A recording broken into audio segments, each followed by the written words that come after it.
Na avaliação neurológica simplificada da hanseníase, é importante o profissional estar atento tanto aos sintomas quanto às respostas dos pacientes. Por isso, é fundamental lembrar de fazer as perguntas constantes na ficha anexo 4 e, nela, anotar as respostas e a data em que foi feito o exame. Começaremos a avaliação neurológica simplificada pela face do paciente. É fundamental perguntar sobre as queixas, se ele tem algum problema no nariz, entupimento ou corrimento frequente. Depois, o profissional deve pedir ao paciente que fique de pé.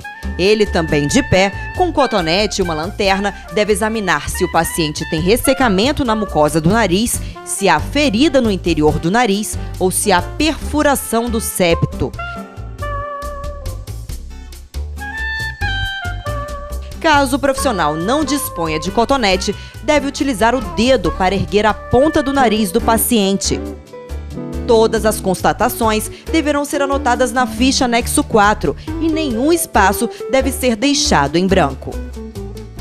Os olhos serão o segundo foco de nossa atenção. Os procedimentos seguirão a mesma metodologia, com o profissional ouvindo primeiro as queixas e depois examinando o paciente. No exame dos olhos, os dois estarão sentados frente a frente e o profissional deve pedir que o paciente feche suavemente os olhos e deve observar de baixo para cima a presença de lagoftalmo. Caso ocorram fendas, o profissional deve anotar o tamanho em milímetros e anotar sim na ficha.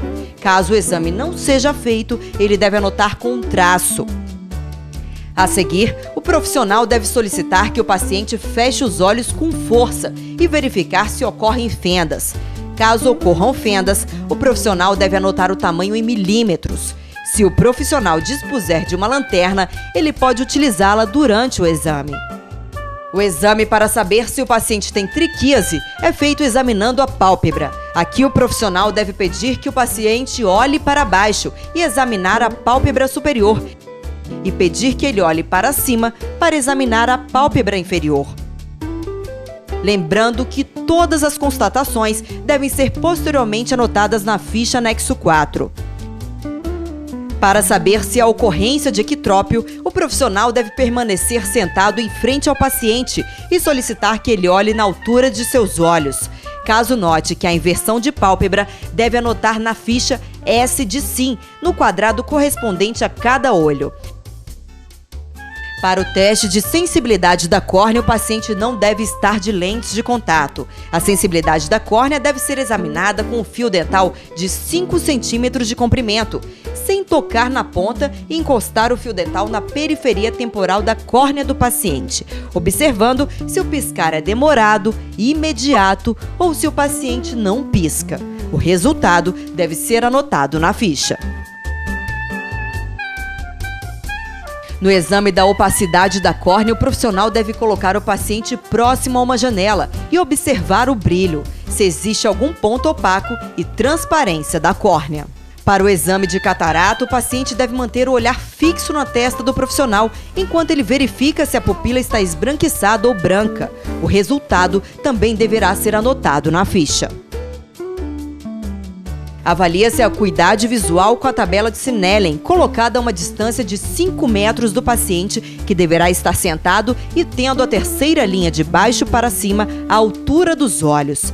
Após explicar o procedimento, o profissional, com um lápis colocando abaixo dos sinais na tabela, pede que o paciente vede um olho com uma colher ou com uma mão em concha, sem fazer pressão sobre o olho, e diga o que está vendo com o outro olho.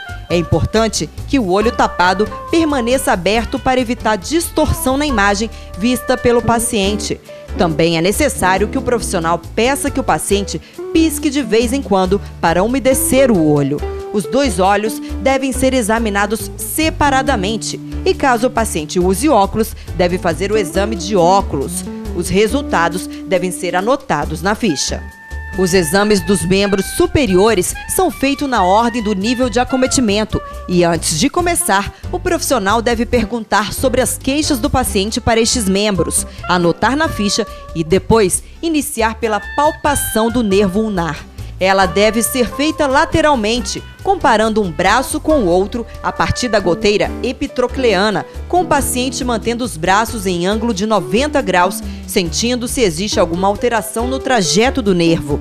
Em seguida, o profissional deve preencher a ficha com N se o nervo estiver normal, com E se estiver espessado e com D se ocorrer dor no paciente. O exame do nervo mediano deve ser feito entre os tendões dos músculos palmar longo e flexor radial do carpo.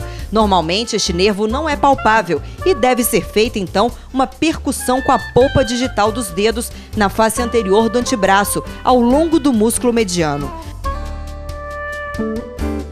Novamente, o resultado deve ser passado para a ficha. A palpação do nervo radial não deve ser feita sobre a roupa, e sim na pele do paciente. A pressão deve ser exercida lateralmente ao nível do canal de torção do húmero, no terço médio do braço. Depois, passar o resultado para a ficha. No exame de força muscular, nervo ulnar, abdução do quinto dedo, o profissional deve segurar do segundo ao quarto dedo do paciente e pedir que ele abra o quinto dedo, enquanto aplica força contrária de fora para dentro na altura da falange proximal. É preciso muito cuidado no posicionamento da mão do paciente e no local onde a força é aplicada pelo profissional, para a execução correta do movimento e consequente teste do músculo. Na ficha estão disponibilizadas as graduações do nível de força muscular: F ou 5, forte; D ou 4, 3, 2, diminuída; P ou 1 e 0, paralisado. Veremos também outra posição do teste, ainda sentado frente a frente e sobre a mesa. Na abdução do polegar, o profissional deve segurar os 4 dedos do paciente, que fará força para elevar o polegar em plano perpendicular à mão, enquanto se aplica força contrária para baixo, na base da falange proximal. É preciso muito cuidado no posicionamento da mão do paciente e no local onde a força é aplicada pelo profissional, para a execução correta do movimento e teste do músculo.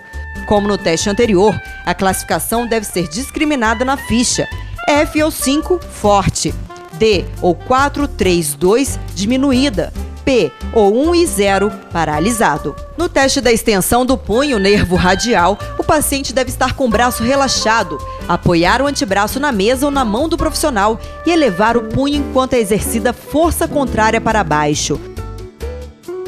Como no teste anterior, a classificação deve ser discriminada na ficha: F ou 5, forte; D ou 4, 3, 2, diminuída; P ou 1 e 0, paralisado. Inspeção e avaliação sensitiva. Aqui o profissional deve examinar e comparar as mãos do paciente e, dentro da avaliação, observar se ele tem garra móvel, garra rígida, reabsorção ou ferida e assinalar na ficha o que for constatado. Antes de iniciar o teste de sensibilidade, o profissional deve retirar os monofilamentos do tubo e encaixá-los cuidadosamente no furo lateral do cabo, dispondo-os na mesa em ordem crescente, do mais fino para o mais grosso. Deve segurar o cabo do aparelho de modo que o monofilamento fique perpendicular à superfície da pele do paciente. Antes de iniciar o teste, o profissional deve explicar ao paciente que o monofilamento não é agulha, não fura ou dói. O teste consiste em encostar o monofilamento na mão do paciente e pressionar levemente com força suficiente para encurvá-lo, retirando-o em seguida. O contato deve durar em torno de 1,5 segundos. Os pontos a serem tocados estão discriminados na ficha e o paciente deve estar de olhos fechados para não ver onde estará sendo tocado. O teste deve começar com o profissional encostando o monofilamento mais leve, verde, na área de teste. Caso o paciente não acuse sensação, prosseguir com o monofilamento mais pesado, azul, e assim sucessivamente. Os monofilamentos verde e azul devem ser encostados no paciente 3 vezes, os demais apenas uma vez. Na ficha será pintada a cor do monofilamento que o paciente sentiu o toque. Seguindo o padrão dos exames, primeiro o profissional pergunta se o paciente tem alguma queixa em relação aos membros inferiores e anota na ficha. O ideal é que o exame dos membros inferiores seja feito em uma maca, mas no caso do centro de saúde não dispor do equipamento, ele pode ser feito em uma cadeira comum. A palpação do nervo fibular não pode ser feita por cima da roupa, Portanto, se o paciente estiver de calça comprida, deve suspender o tecido e também retirar o calçado, sentando-se confortavelmente na cadeira, tendo o calcanhar apoiado no chão. O profissional deve palpar na cabeça da fíbula mais ou menos 2 dedos abaixo e atrás, e a pressão deve ser suficiente para palpar o nervo. O resultado do exame deve ser passado para a ficha. No exame do nervo tibial posterior, a palpação deve ser feita com 2 dedos entre o calcanhar e o maléolo interno, estando o paciente com o pé relaxado, apoiado no chão e ligeiramente curvado. O resultado também deve ser repassado para a ficha. Na avaliação da força muscular, existem 2 movimentos. O primeiro é elevar o hálux, que é relacionado com o nervo fibular. O profissional pede que o paciente levante o hálux, o dedão do pé, e faça força empurrando para baixo. Neste movimento, dificilmente o paciente consegue erguer apenas o dedão. Normalmente, os outros dedos do pé acompanham o movimento, mas não prejudicam o teste. A classificação deve ser discriminada na ficha. F ou 5, forte. D ou 4, 3, 2, diminuída. P ou 1 e 0, paralisado. No teste da elevação do pé ou dorsiflexão, o paciente deve estar apoiado apenas no calcanhar, elevar a ponta do pé e sofrer também uma pressão para baixo. Assim como no exame anterior, a classificação deve ser discriminada na ficha. F ou 5, forte. D ou 4, 3, 2, diminuída. P ou 1 e 0, paralisado. Finalizando, será feita a inspeção e a avaliação sensitiva dos membros inferiores, com a observação das 2 pernas, comparando uma perna com a outra e um pé com o outro, e depois fazer os testes com os monofilamentos. Na inspeção, verificar a presença de garra móvel, garra rígida, mal perfurante plantar, reabsorção ou ferida. O teste deve ser feito preferencialmente na maca, mas caso não exista uma no centro de saúde, pode ser usada uma cadeira ou um banco. O importante é que o paciente esteja confortável. O teste consiste em encostar o monofilamento nos pés do paciente e pressionar levemente com força suficiente para encurvá-lo, retirando-o em seguida.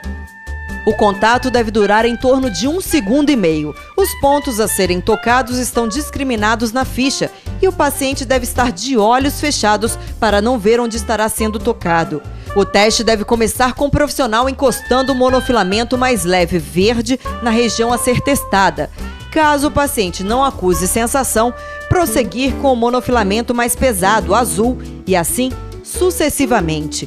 Os monofilamentos verde e azul devem ser encostados no paciente 3 vezes, os demais apenas uma vez. Na ficha, será pintada a cor do monofilamento que o paciente sentiu o toque. Ao final do exame, o profissional deve classificar o grau de incapacidade e a soma OMP, datando e assinando.